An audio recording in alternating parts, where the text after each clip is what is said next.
toxic fabrics. Now, why are we talking about this? Well, there's no doubt you are very aware of what is safe food for you to buy for your children, yourself, and your family. But have you ever considered how safe the clothes you buy for yourself, your children, and your family? Let's look at this very important issue, and you may be surprised.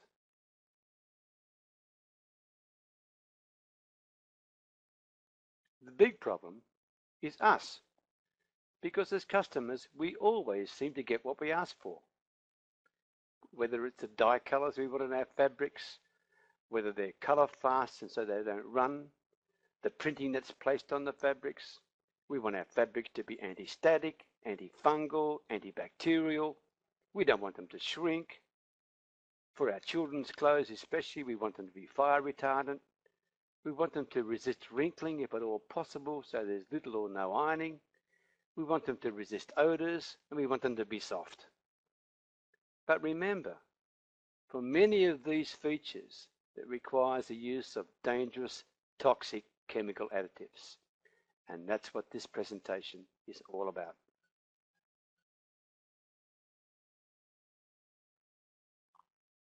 The issue of chemicals in fabrics is quite controversial. And yes, there are chemicals that are quite safe. But we just want you to be aware of the modern fabric treatments so you can make up your own mind. These treatments include detergents, petrochemical colour dyes, and mordants or colour-fixatives. The use of formaldehyde to prevent shrinkage in fabrics. Think Teflon-coated pots, it's the same thing. Desizing. This is especially for fabrics made from cotton or blends. The warp threads are coated with an adhesive substance known as size. This is done to prevent the threads from breaking down during weaving. Now, normally starch is the most common sizing agent, and after the weaving, the size is removed again in order to prepare the fabric for dyeing and finishing. This is the desizing process, and it's done by treating the fabric with chemicals such as acids or oxidizing agents. Dioxin-producing bleaches are another fabric treatment, and chemical fabric softeners. Chemicals, many of them, are toxic to the human body and may contain heavy metals that also pollute our environment. So it's very worthwhile bearing these things in mind.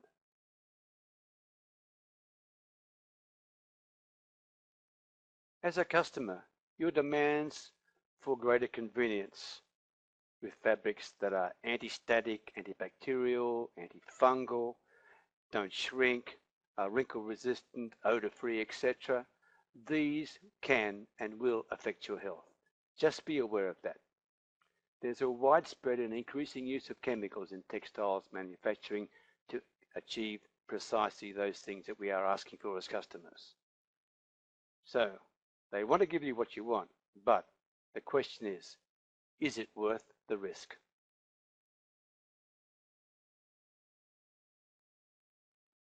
So how do these chemicals enter our body? 3 basic ways. The main one, number 1, skin absorption, because the most part of our body exposed to fabrics is via the skin. Secondly, inhaling evaporating chemicals. And thirdly, by breathing in or ingesting microscopic chemical particles, just like dust particles in the air. All these 3 things combine to make it fairly easy for chemicals to enter our body.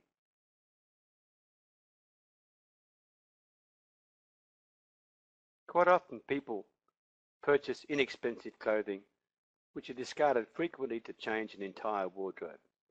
And manufacturers give us exactly what we demand, which means using inferior short staple cotton or synthetic materials in order to keep the prices down. But these very materials require chemical processes and finishes just to make them presentable. The chemicals used in textiles are dangerous, and some people are much more chemically sensitive than others. But just be aware of the possibilities if you are in any way, or your children, or anyone in your family has a sensitivity to chemicals, because these are some of the options that will happen. Skin rashes and lesions, contact dermatitis, very common. nausea, diarrhea and fatigue, muscle and joint pain, dizziness, learning difficulties, especially in children, breathing difficulties, heart seizures, and even some carcinogenic issues. Now, I know not everyone is chemically sensitive, but why take the risk?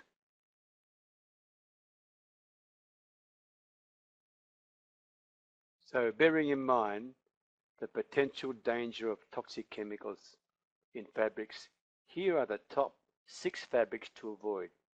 If anyone in your family, even your little ones, are at all sensitive to any chemicals, avoid these at all costs.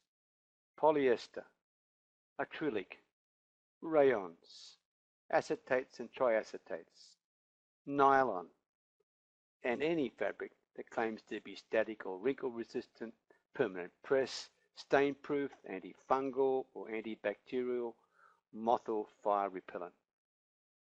Avoid these if at all possible if you are not completely sure whether in fact the person to wear them is sensitive to chemicals or not. It's better to be safe, pay a little bit more than to be very sorry.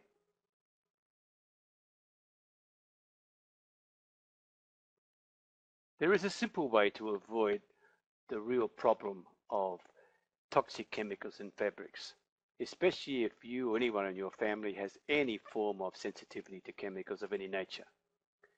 Look for natural fibers with no additives. Handmade silk, especially handmade silk that uses natural dyes, is a great example. Sure, it's a little bit more expensive than the synthetic type materials, but it will last you a lifetime and it's safe for everyone in your family. Organic cotton is another. Linen, hemp, wool, cashmere, alpaca, mohair, all these natural fibers should be safe for you and your family. But check, make sure that even these natural fibers had not had any chemicals applied in the processing or finishing. If they haven't, then they are safe for you and everyone in your family. I hope you found this of interest. Thank you for listening.